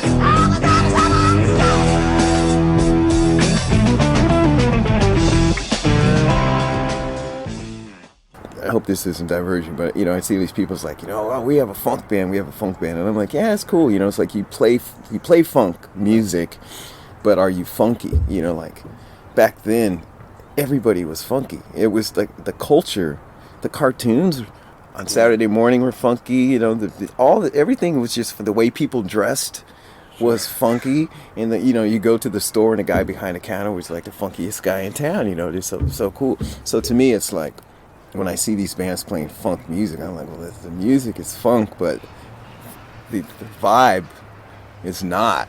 It's just not funky. It's not funk. And all you need to do is have the understanding of what funk as a culture, and not so much of hey, I play funk, so I'm funky. It's like no, funk is a culture. Yeah. And I'm so grateful that I grew up in that culture, and I got to experience, like, think about it, man, every car was a muscle car. In 70, from 70 to 79, it's like, man, what a great time to grow up. Television, only 3 channels, so you're not scattered all across the board. Right. What did you watch last night? Oh, I watched something on channel 1003, and it's like, we all watched All in the Family. We all watched the Jeffersons. We all watched the Waltons, for people. We were all in it together, as long as we only had 3 channels. That went off the air at 3 o'clock. It's like to take your ass to sleep. Right. After the late movie. So it was cool, but now we're just nonstop, 24/7. Oh, yeah. There's way too many options. Yeah. Slightly behind you. I'm born in 78, so I came of age in the 80s. Slightly? Yeah. In 70s. I'm born in 78. Uh-huh. For me, my first, music stuff was the hair bands. Oh, yeah. Motley, yeah. Yeah. Skid Row, Bon Jovi. Cinderella was from my town in Jersey. So, I didn't find, and then it was the Dead and the hippie stuff. And it wasn't until, I went to Jazz Fest. I saw D'Angelo in concert in 2000 with the Voodoo Band. Yeah. And on the heels of that is kind of when I found KDTU. Yeah. Seeking that black thing that was not really, you talk about funk bands, a lot of funk in the jam world, but are you really funky, right? And Yeah. I don't even think all of it comes down to whether it's black or not. It's just like a mindset, It's an attitude, lifestyle. yeah. And like that's what I found when I went and saw the Tiny Universe. Like when I met you, Yeah. I was seeing a ton of Fish and a bit of the Dead, Garcia's waning years, and Yeah. lots of hip hop. And then I honestly was just seeking that sort of like what D'Angelo was doing with the Voodoo live, not necessarily even the album, but the live shit. Yeah. You know, that was playing Gap Band and Ohio Players and like Yeah. all these Easter eggs buried Can't in Hide his own Love. song. Yeah. And then, you know, I found the Tiny Universe back then, which, and it's no slight. I mean, I talked to Karl about it on the pod. Like, I love what he's always done, all the different incarnations. But the band that you were in, Yeah. with Brian, you know, Yeah. and even Zach or Staten, like Yeah. that 2000 to 2004 Yeah. window. Yeah. That was like, I don't need to tell you, you saw me out there so much. I mean, it was like, Oh, yeah. everywhere I could. I mean, I'm talking about Chicago, New Orleans, New York City, Boston, DC. I've been all over the place. Yeah. That was one of my favorite bands of all time, and that crystallized few years. And that was like your first real gig, right? Yeah, I started out here in the Bay Area with this blues band, Chris Cain blues band, and I was with Anjo Lewis Walker and Maria Moldauer. I played with them in the 90s. And Karl called me and asked me to join his first side project of Tiny, and I couldn't do it. And he called me a year later, because I thought, I can't do it because I'm going to go off and play with this other blues guy. And then a year into playing with this other blues guy, and I was like, man, nothing's changed. Nothing's changed. So when he called again, I'm like, yeah, I can do it. So I had no idea what. When he called me the second time, he goes, hey man, that chair's still open. You want to do this? And I was like, yeah, sure, I'll do it. I go, so what is it? Where do you play? I never see you playing around here. What are you doing? He goes, oh, you know, it's a jam band thing, you know, like String Cheese. He named a couple bands. I'm like, I never heard of any of these bands. And I flew to Denver, went to Boulder, at the Fox Theater, and it was like January 2nd or something, 2000. And man, my life changed, you know. It was just a sea of people at the Fox. It was packed, all these young hippie kids and college students, and completely different than playing at JJ's blues. And no disrespect, you know, but yeah, Eli McFly's and all these little blues joints around the Bay Area, Lou's, San Francisco. It was great. I'm grateful for that experience too. Without Chris Cain, you know, I wouldn't be here today. But it was like a rocket ship. So tell me this, ladies, would it bother you if he invited you to a barbecue? 'Cause he was digging you. Would it bother you if he invited you to a barbecue? 'Cause he was digging you. It's a small planet in the tiny universe, shooting for the stars in a whole lot of space. It's a small planet in the tiny universe, shooting for the stars in a whole lot of space. It's a small planet in the tiny universe, shooting for the stars in a whole lot of space. It's a small planet in the tiny universe, shooting for the stars.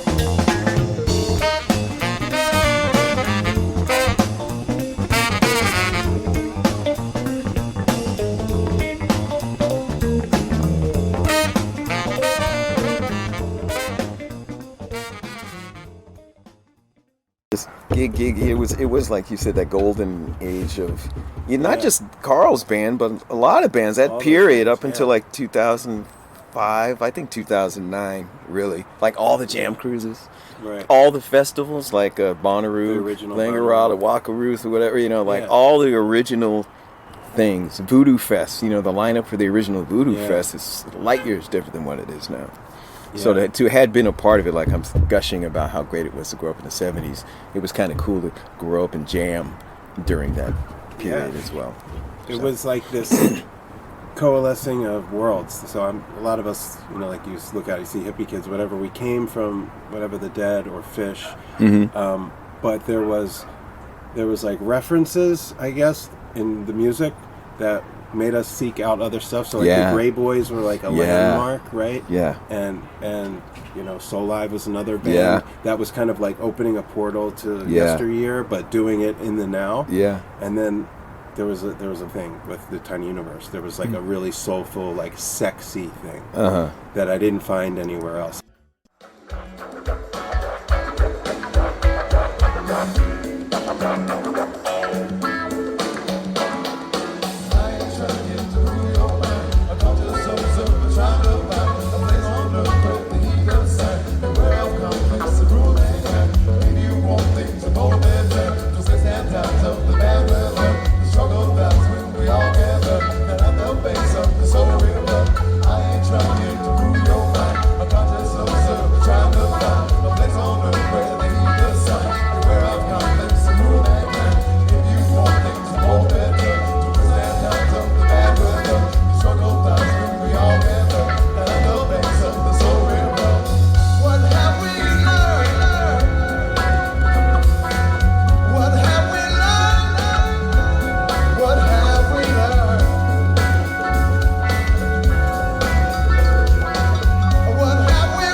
These girls that I met, Wheezy. Yeah. There was no weird shit. We came to Karl and we danced. Yeah. And like I said, that was around the time I was starting to write about music. Jam Bass had just started. They're like, whatever you want to do, wherever you want to go, we got you, we'll put it up. And you open the door, the rest is history. But I and lifelong friends Yeah. made during that time. Like I saw Brandy 2 weeks ago. How's she doing? She's doing great. If you're listening, Brandy, love you. Miss you. She's doing great. And we bump into each other like once every 3 Jazz Fest or New York City, something or other. Yeah. Just like a quick hug, what's up, keep it moving. But she was amazing. And like those girls, I had no crew. Like I would get on the train in Philly, come up, go to the show, meet up with them, dance, hang. Yeah, Irving Plaza and Bowery Ballroom. Yeah, BB Kings and all that stuff. And when you talk about the first Bonnaroo, y'all set there. It was like one of my favorites ever. The Bonnaroo #1. Yeah, didn't they have video? There's a video there's of a video on the DVD. There's a video of Check Out Your Mind. Check Out Your Mind, But, They never found the missing link. Forgot they had a mind to think. So why don't you check out your mind? It's been with you all the time. Why don't you check out your mind?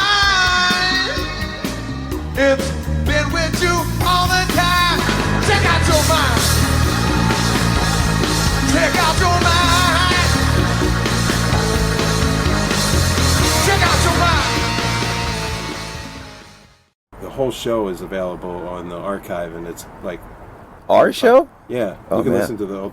I mean, I could go all the way down the rabbit hole with that, but you guys played this one song that night. It was just called like New Tune. You played it 5 times and then kind of discarded it. They brought it back years later, but it's this big, epic, long song.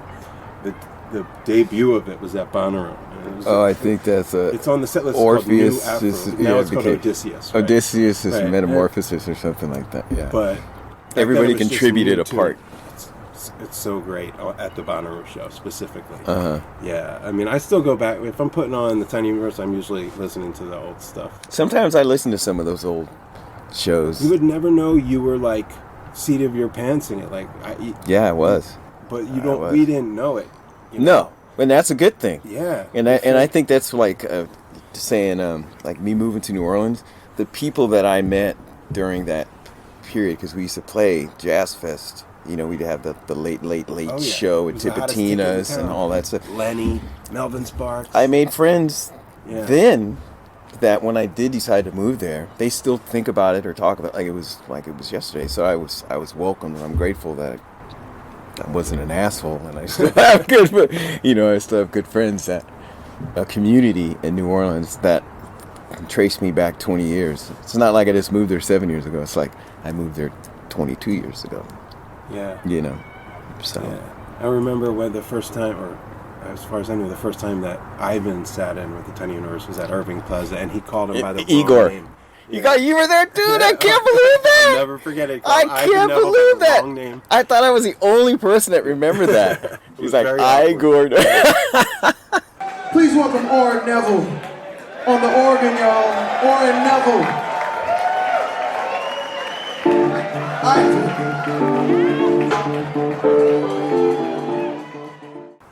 Oh, Ivan, yeah, because Ivan, it was weird, you know. It's like that was like the a period of time where Ivan wasn't as well known in the jam world. Right.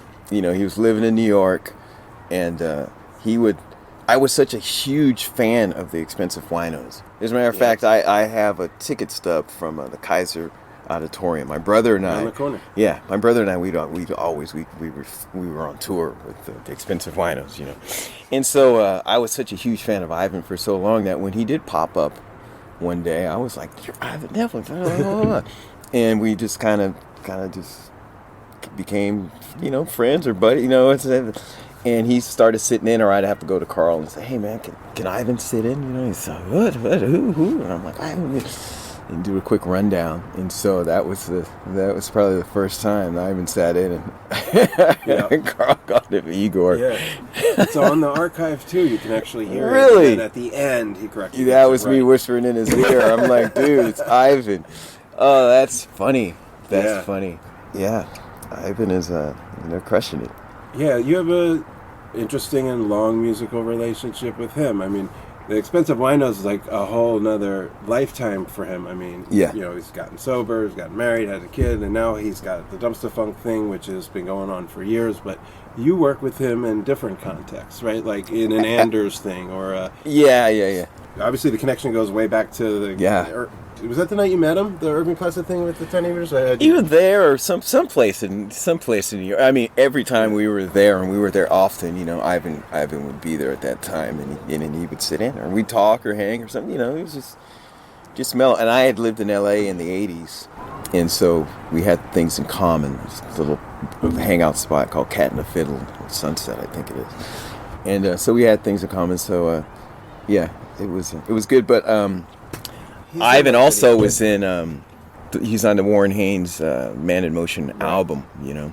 And so when they decided to put the band together without George, and they were piecing together this live touring band, Ivan was the keyboard player. Before Nigel, it was Ivan did the Christmas Jam. I think maybe Nigel was hired but couldn't do the gig. And Warren said, "Hey man, can you take get Ivan the music?"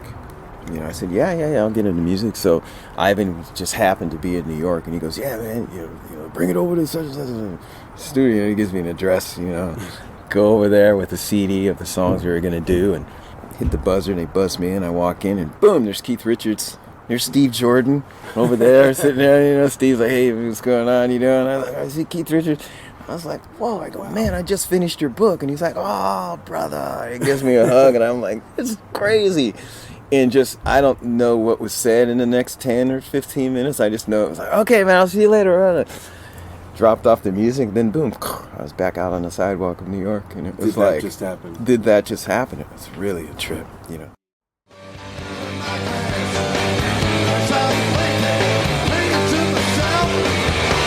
Fine looking man, yeah, something out.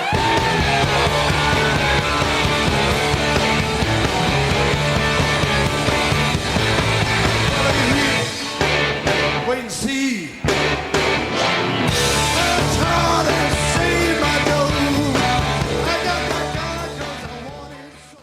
I was substitute teaching at the time in Brooklyn. I remember the next morning I go to school and I tell these 7th graders, I'm like, "Man, I met Keith before the homeroom bell rang early in the morning." I'm like, "Man, I met Keith Richards last night." And they're, you know, they look at me like, "Who?" Yeah. I'm like, "Mr. Johnson, you're weird," or something. You know, I'm like, "Wow, what?" That's amazing. You were substitute teaching. What age? A middle school, 6th to 8th. Okay. 6 to 8. Yeah, it was great. Is that something you did when you were off the road? I did it here for a minute. Oh, here too? Yeah, in the 90s, I did it here for a minute, which was a lot tougher than the one school that I taught at in Brooklyn, blocks from my house. And when I was not on tour, I made more money sometimes subbing for the day, you know. And then that also maybe took me out of some hangs, too, because, one, during the week, I'm not hanging out at 3 o'clock in the morning for the New Blue if I have to get up, because the kids will eat you alive if you're not rested the next day. Smell it. So it was either, you know, play a gig in New York at the time for $100 or less, you know, or make $150 subbing, and so I started subbing a lot between gigs, which was great because it just supplemented my income. And I always felt like I did a good thing. Sometimes I'm like, I'm doing better like, teaching these kids than I am by playing, Fallen or something. I love Fallen. But I know, I miss that tune. They're not doing that anymore. Cause I'm thinking about you all the time. I'm falling like a stone. I'm your loving girl that turns me on. I'm all tangled up. I won't be your loving girl. Yeah, some of their old super sexy stuff is not played too often anymore. I have mixed emotions about it. But we're different. We're different. People are older now. Right. Some of those songs, it's 20 years later. No more barbecue song like Karl hollering at chicks. And yeah. Stuff, those long. I would be like, all right, they started barbecue. I'm gonna run to the bathroom, get a beer, and then you just Karl's talking. story will be done, and then the song will start. Yeah. But, the good old days. Brooklyn. You were there, it sounds like, if I'm getting my math right, like 12, 13 years? Moved 13, there? yeah. Okay. Yeah. What was it? And you were there in a glorious time to be in Brooklyn. Freaks Ball. Yeah. All the Brooklyn Bowl stuff coming. Or even Wetlands. Wetlands. End of the Wetlands. End of the Wetlands, yeah. And the sort of jam explosion of the, beginning of the New York Brooklyn City. Bowl. Yeah, and everything that's just kind of like blossomed out of that scene at that time, which was, a bit different than what was maybe going on in New Orleans or out here in the Bay. Yeah. How was that different? How was like the Brooklyn scene different than, say, what you experienced out here or what you live in New Orleans? I didn't experience any type of the jam thing out here. It was all blues. When I left here on a plane, I was a blues bass player. So it was no way connected to like the San Francisco hippie thing at all. Well, the acid jazz scene. Like I had my own band in San Jose with Eric Boulevard actually, and Eric Cotton, and it was called Congo Square. And then later on another band called Nappy Head Newton. But sorry about that. You want me to get some incense? No, it's good. It's good. But and I put that band together really to learn the songs that Karl was playing. So I did, choosing material along with the band. I got an idea. In my mind. Oh, okay. In my mind to kind of get on board. No, not at all. To get on board with what was happening. And I'm glad I did. Show up at Karl, show up in Boulder playing shuffles. That's cool that you had some crew that you could call and that would shed with you, gigs, whatever, get you prepped for that kind of thing. Like Eric. Eric at one point was Karl's drummer in the I got him the gig. Days. Yeah, I think the first jazz fest I went to, 2000. Yeah, when Lenny was there. Yeah, Lenny was 01. And I guess Boulevard was still in the... Yeah, Lenny did 01 and 03 because he did it at the Tips and then 2 years later at House of Blues. Yeah. Man, yeah. What was your question about how they influenced? No, I was saying about Brooklyn. Well, Brooklyn. We're talking about the Bay and we talked about New Orleans. We didn't really hit on your time. Well, the exposure from the Karl gig was great, and so then the explosion of the jam scene in New York. I was like on one of the top jam bands, so it's like I sort of had this little bit of clout. Like people knew who I was. I had like big jazz guys calling me up, like, "Hey, how do I crack into the jam scene?" I'm like, wow, really? But jam was coming up. Yeah. But to move to a place with a gig, just like moving to New Orleans, I was on the Gregg gig, and I got Gregg to play at Maple Leaf, and that pretty much solidified. That's the guy. Just to have a little bit of a name was great. I don't know how well I would have done in Brooklyn if nobody knew who I was, because there's so many amazing musicians there, It's cutthroat for sure. It's cutthroat, and there are some really amazing people used to say, "How come you don't teach?" I'm like, nobody's gonna. Why teach? You know what I mean? It's like there's so many great teachers and bass players here. It's like I used to go to the 5-5 bar too back then to see Wayne Krantz. And man, was it with Tim or Anthony? It was with Tim. It was Tim and Keith Carlock. Okay. Yeah, the trio. Yeah. I might have seen him with other cats too, but the one we would go all the time was those three, and that was like mind-bending stuff. New York at that time, I'm not sure if it's still like this. I haven't been around in a while, but I would just take the train up, and it didn't have to be Y'all or Galactic or So Live. I'd just like Oh, yeah. go out Yeah. and end up at an amazing show, getting my wig split with like early Glasper, you know, like Yeah. with Casey Benjamin and shit. Yeah. Like just Yeah.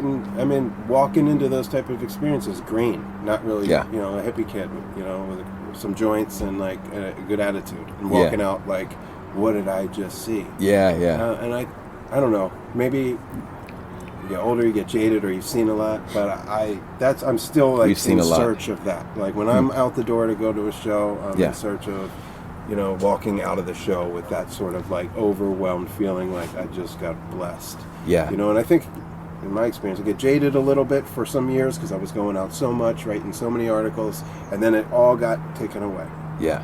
for everyone, you know. Yeah. And so since I've been back going to shows again, it's not jaded. I'm grateful for even, you know, I haven't heard a barbecue song from Karl, but if he told the story, I'd be all right with it because I'd just be grateful to be there, you know. Some bands still do that. Like for me, you know, the Dumps of Funk is always like a joy, and Lettuce the Nth for me. Power. Oh, the Nth is. It's like I watched them and I'm like, oh my god, I was like a kid. It's like a they're spiritual experience. You know, like they're wizards.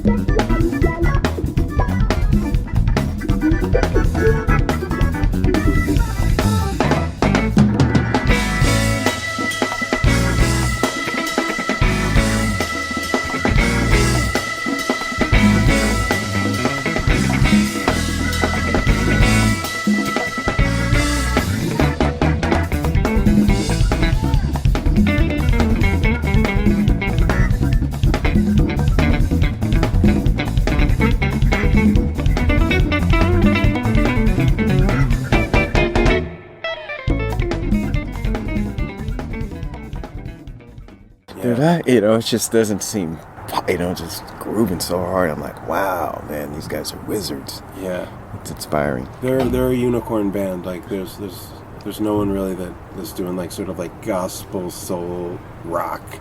With that sort, it's funky, and but with the precision that it's like, oh, man. And the vocal harmonies, and just the tightest, one of the tightest bands out there. When people slag the scene for being just like, oh, it's just a bunch of solos and this and that, like you listen to bands like we're talking about, Dumps of Funk, Nth Power. For me, I'm a big Lettuce fan. Like, Lettuce. I think they disprove that whole like slagging of the scene. But you know, a lot of the bands, I'm not going to talk shit, that sell a lot of the tickets.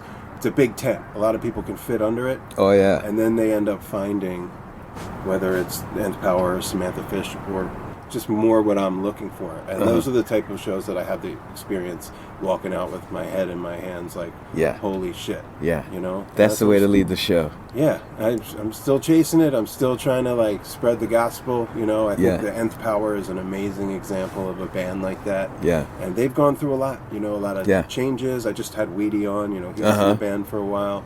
Obviously, Nigel has had a roller coaster experience in the band, out of the band. Now they're making music together again. Yeah. And then as a trio, they've really harnessed this other thing. It's very powerful, like rock, but soulful. Yeah, you would think they can't continue without a keyboard player, you know. It's great. It's still great. I love the power trio. Yeah, that's great. You know, and you're in a power, well, not a power, you're in a blues. I was in a power trio, but now it's a quartet. Okay. Now that she's digging into this current catalog, there's, you know, synths and keys and B3. It's more of a... It's a different thing than what you joined in on? Oh, yeah. It was a trio with Terrence at the beginning. But now, you know, she's got this guy, Matt Wade, out of New Jersey, and Sarah Tomac out of Nashville.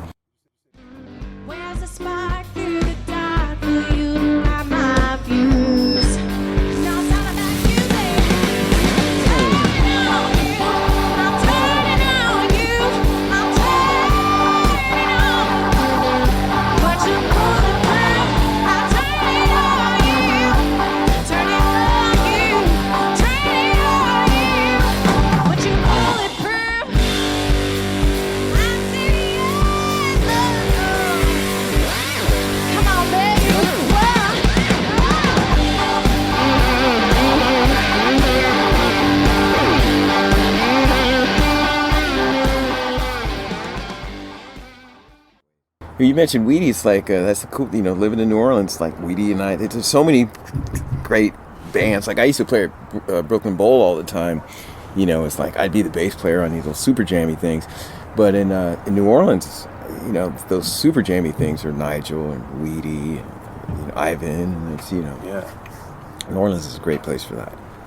It sure is, and it's a great place to visit. I've been obviously more times than I can count. Usually for Jazz Fest or Carnival, I should go more often when there's not a thing happening and just like get a thumb on the pulse of the city as it normally is. Yeah. I deserve that. I've been a couple times for that, but not enough. But I really love Crowd Control song on... Oh, really? Yeah, I listened to the album enough times. I was like, the two things I came away from was one, because Fish has a Crowd Control song. I'm like, no way, it's the Fish song. It's of course not. It's her song called Crowd Control. It's great. She probably should have done it. I love that song. It's probably my favorite song on the record. And then the Tech Nine thing was like, what? Yeah, we just played with him. He came and did What's the connection there? That was like, what is happening here? The producer is connected to Tech Nine. I think he produced his record too, or somehow during the making of Faster, he's like, man, we should put a rap, put a rap on this thing. It's Kansas City. It's got to be. And they're both. They recorded the record there. And he's a Kansas City guy. Well, they recorded it in L.A., but they wrote the thing there, and that was Martin, her producer. Okay. His idea to put, which sounds ludicrous, but man, he came, he crushed it. It's great. Yeah, he crushed it.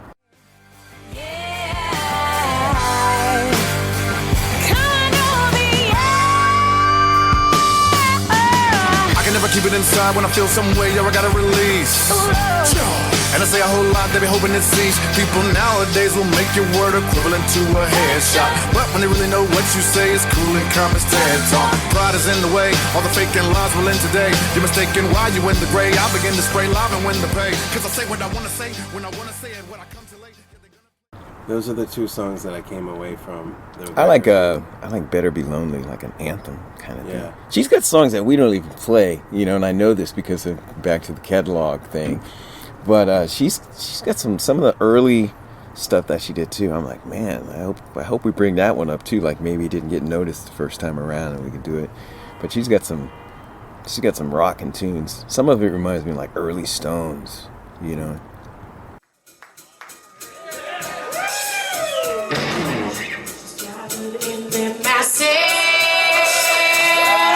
Just like witches act like masses.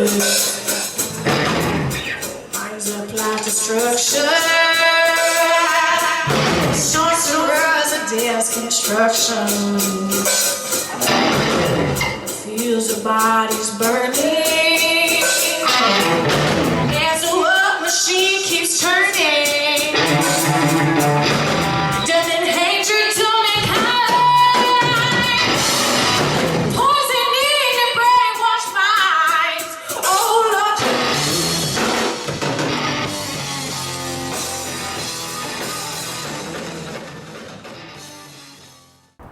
and she was raised, her father, the house was full of, early Stones and, blues and rock, and she listened to like all the right stuff, in my opinion, So I like playing with it because I like that stuff, right. So I'm like, man, this sounds like a Winos kind of vibe right here, So it's like fantasy rock, a band for some of it.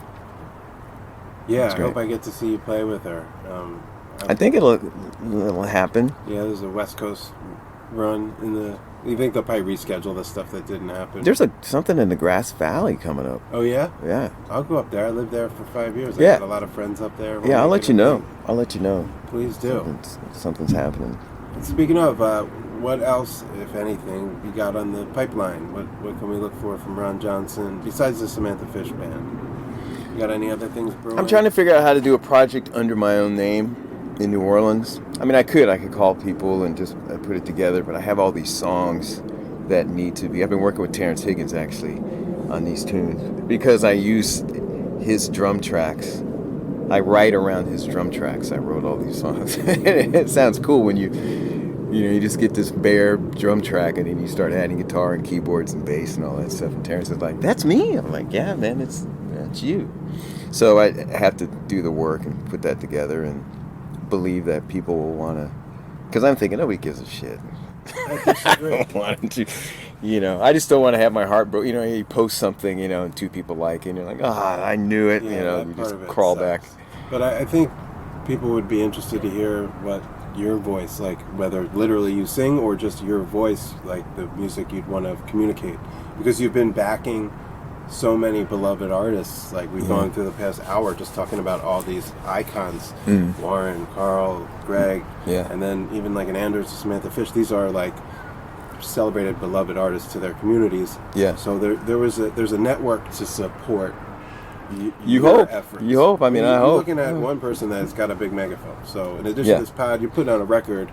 I'm doing a story. Okay. Right on. That's just one it's guy. Good to know. I'm just saying, I think that what that means for success, or I'm just talking about, is there an interest? Would people be interested in hearing Ron Johnson on the bass solo album? Absolutely. Yeah, and I'm fortunate too. Like the venues, just a couple of venues, renowned venues in New Orleans that are like, if you do it, we'll book it. Okay, so I got to do it. And so, if the time allows this year, because Samantha is very busy. Yeah. This will be the time. This year?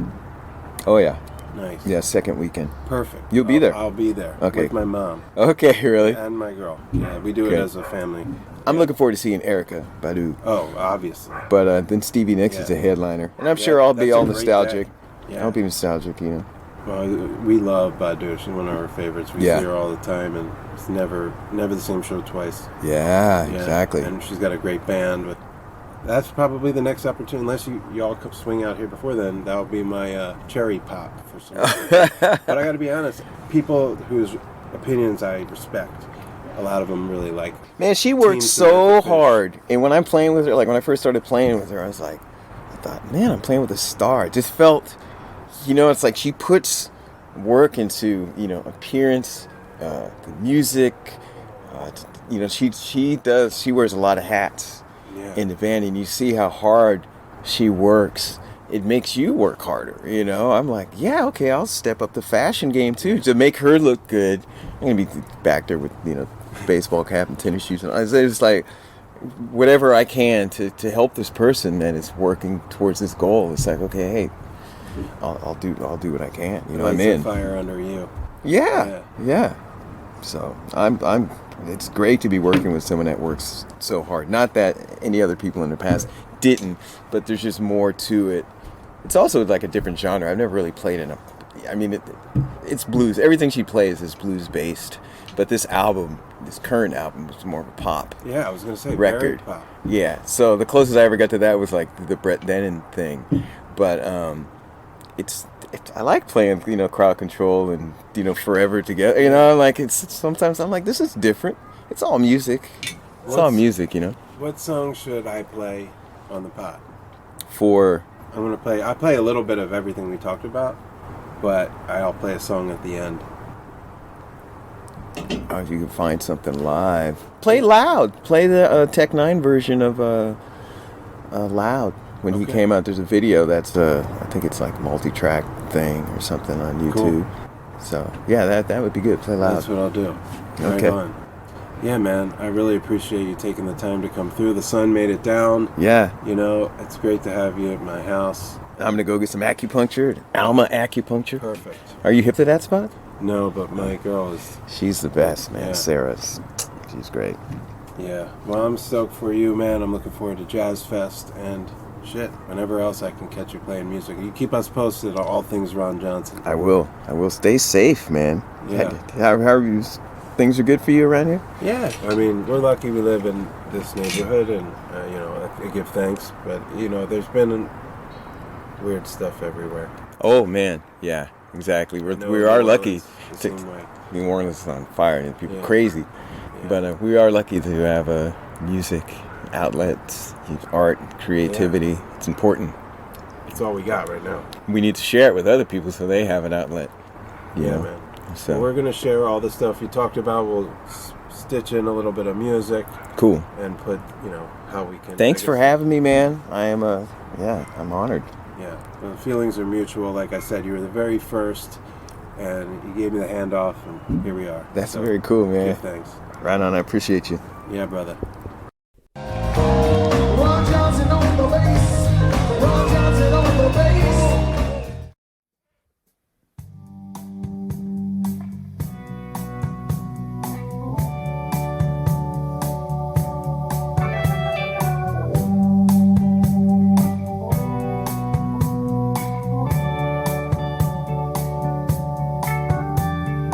Waxing poetic to soothe another skeptic. One way to hold a crowd. Pain and consequences. Come back to your senses. I need you now. Show 'em how your heart hurts. Tugging on your shoulder. Girl who let you down. Friends have been high places. Showed you their two faces. A color song season now. Ground control. Take me, take me, take me home. Yes, indeedy. I want to say large up and a deep bow of gratitude to my man, Ron Johnson on the bass. Ron Johnson on the bass. What a joy, what a privilege, what a just heart-filling experience that was to waltz down memory lane with my man, Ron J., have him come to the crib, us chop it up about his whole journey. And yeah, that's why I do this. He was the first guy to pull back the curtain, invite me to the hang, and I'm eternally grateful. So it's only fitting that we had opportunity to do that, and in person, which is a rarity these days. And I used to do the pod almost exclusively in person. We'll see, try to work that back into the mix. But thank you, Ron. You're hearing Samantha Fish, Crowd Control, live. This is my jam off her album Faster, and you heard us talk a little bit about it in the episode. I wanted to play that version of Loud, Samantha Fish with Tech 9 live version, but the sound quality of the video I did find on YouTube just isn't going to fly. But I encourage people to check that out. Samantha Fish and Tech 9 doing Loud, really cool concept and execution. Kansas City, stand up. We mentioned the nth power in the episode, and I wanted to just backtrack. I meant to say this on the front end. I have a new partnership with nugs.net, basically contributing to their blog on their site, pairing it up with artists that you can subscribe and listen to with Nugs. So my first assignment was my faves, the nth power, and you can check that out. I'll put the link in the show notes. It's on nugs.net's blog, 10-year look back at the journey of the nth power. And it was a thrill and a joy to do that project, and there'll be some podcasts coming out of that content, those interviews, in the very near future. I also wanted to again remind folks, please, if you're so inclined and have the time, to rate and review the Upful Life podcast on your podcast platform of choice, specifically Apple Podcasts, because it goes a long way with those algorithms, sending them in this direction, bringing me new listeners, exposure, all that jazz. If you have any feedback or constructive criticism, suggestions, hit me up, b.gets@upfullife.com. Send me an email. Love to hear from the listeners. You can also, of course, support what I do by going to upfullife.com and hitting that support button, sending me a few shekels if you are able to and are so inclined. I'm so grateful for everybody that supports what I do. There is a Patreon. You can check that out, patreon.com/upfullife. And of course, I just give thanks for everyone who tunes in and supports what I do. And now we're going to get into the Vibe Junkie Jam like we always do about this time. Now, I had to select a few songs. We talked about a lot of stuff. And the Vibe Junkie Jam usually, is just something I'm feeling or something related to the artist. But Ron was so forthcoming and open book that I wanted to play a few of his different contributions over the years and maybe some more obscure or rarer stuff. So In the background right now, I just put on A Change Is Gonna Come, one of my favorite songs of all time, ever. The Sam Cooke jam that, is bigger than life and timeless. But this version, and the only one I found, was on actually a release from the Moody Theater, official release. So I'm going to stay away from playing that, but I just had to lay it down in the background on general principle. But the three songs that I picked out, three performances that I picked out for the Vibe Junkie Jam on episode 57. You heard us talk a lot of Karl D for obvious reasons. So we specifically mentioned, or I brought it up, and we talked about the, quote, new tune from Bonnaroo. It was only played a handful of times that summer of 2002, maybe 3 or 4, and then it was shelved all the way to like 2016 or something when Denson resurrected it with the current iteration of the Tiny Universe and named it Odysseus. But it'll forever be New Tune or New Afro, which is what it was on the set list back in those days. Might even brought it up with Karl in our pod or Littlefield, somebody.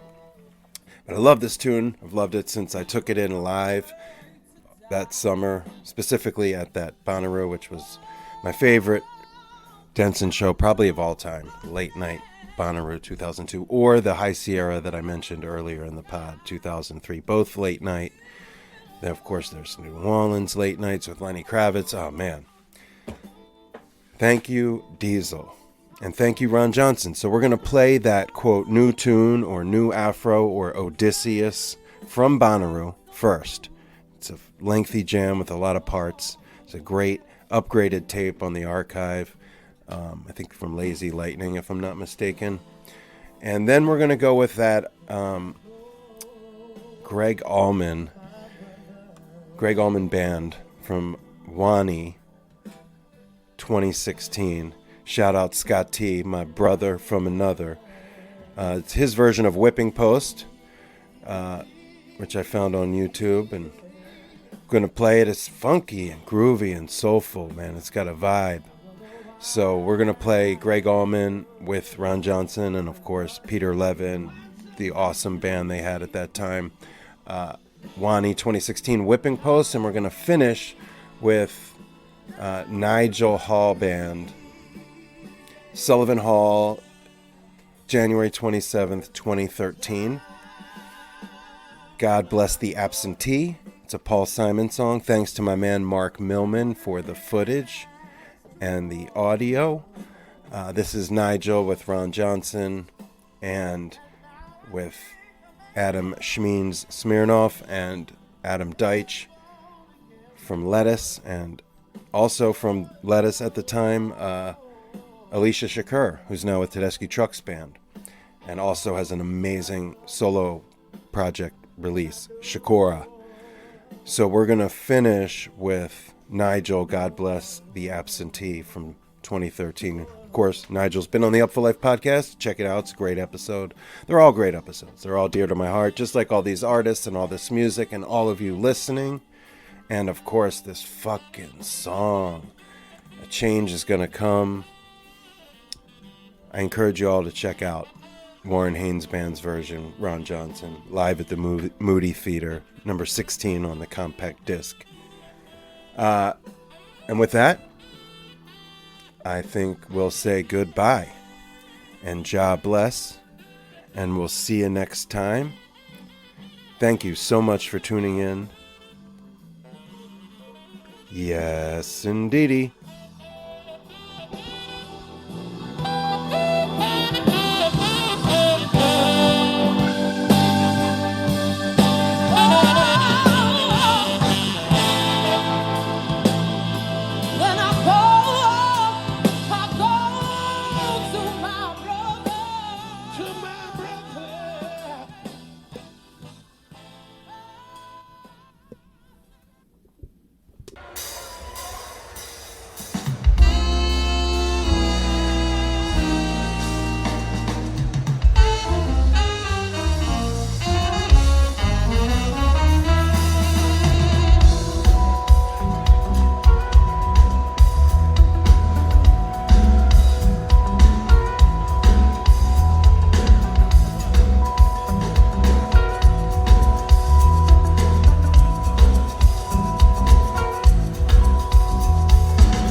took all of my money, wrecked my new car.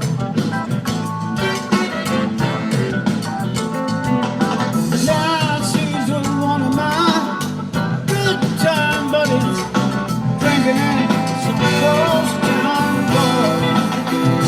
Sometimes I feel, sometimes I feel like I've been tied to the whipping post. I'm tied to the whipping post. I'm tied to the whipping post. Too long, I feel like I'm dying.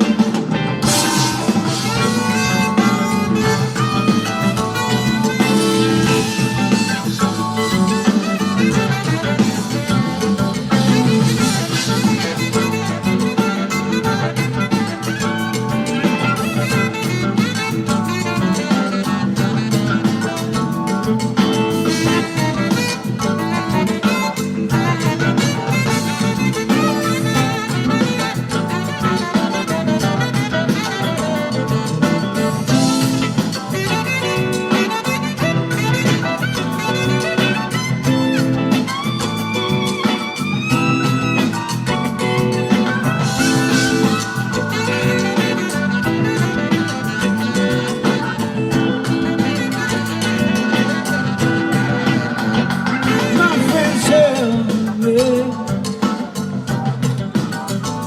boy, you've been such a fool. You have to stand and take it down, oh, for loving you. I drown myself in sorrow, so I look at what you've done. Nothing seemed to change. The bad times will stay the same. Oh, can't run. Sometimes I feel. Sometimes I feel like I've been tied to the whipping post. No time to the whipping post. Almost time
to the whipping post.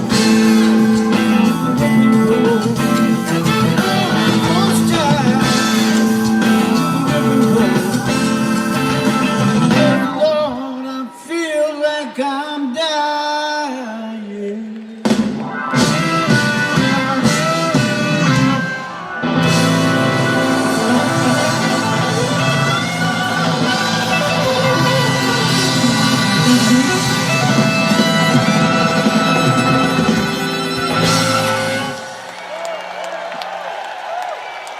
Thank y'all so much. Thank you, Ronnie. We love you.